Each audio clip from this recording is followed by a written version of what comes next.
Happy 4th of July. Independence Day at home is a day for family, fun, and festivities. It's a day we celebrate our civic pride through parades and fireworks, and it's a moment to remember our founding ideals. For me, serving as a U.S. diplomat in Hungary, it's also a day to remember the long and deep connections between our two countries. I think, for example, about Hungary's great patriot of its 1848 revolution, Kossuth Lajos. When Kossuth was in the United States in 1851 and 1852, he told Hungary's story, and he received a strong welcome from the American people. And it's no wonder he did, because he spoke about liberty and freedom and democracy in places like Washington, New York, and Indianapolis.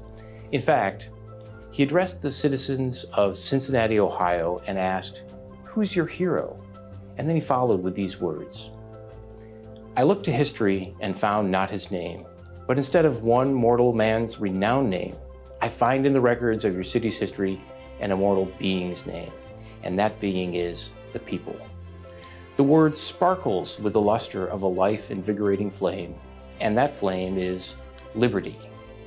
Now, as an American, I find these words deeply inspiring because they remind me of America's founding documents, the unalienable rights of life, liberty, and the pursuit of happiness we find in the Declaration of Independence, and the founding phrase, "We the people," that starts our Constitution.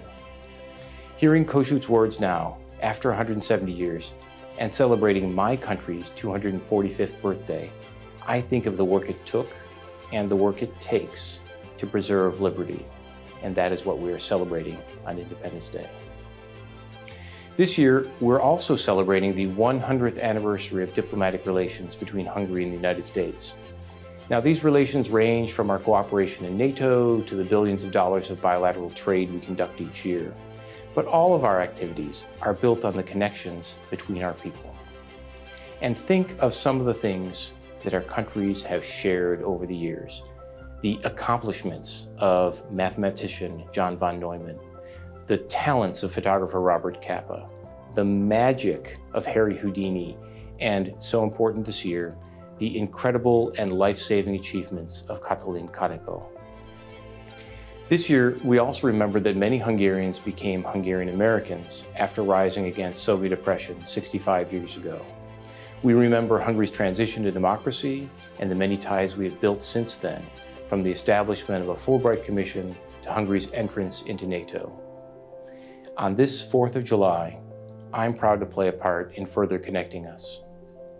Thank you for participating in our virtual celebration, and we hope you will join us in celebrating our milestone of a century of diplomatic relations as we put on a series of events and exhibitions throughout the remainder of this year. Again, I wish you a happy 4th of July.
We Hungarians and Americans and Hungarians have many common issues. Maybe the most important one is our love and desperate commitment to freedom and independence. Another common point is that we both had to fight for our freedom and independence on quite many occasions throughout our history. 1776, 1848, 1956, all very important dates, all very important milestones in our history. Unfortunately, our freedom has been challenged very recently as well. This time not by a war or a military conflict, but by a global pandemic crisis.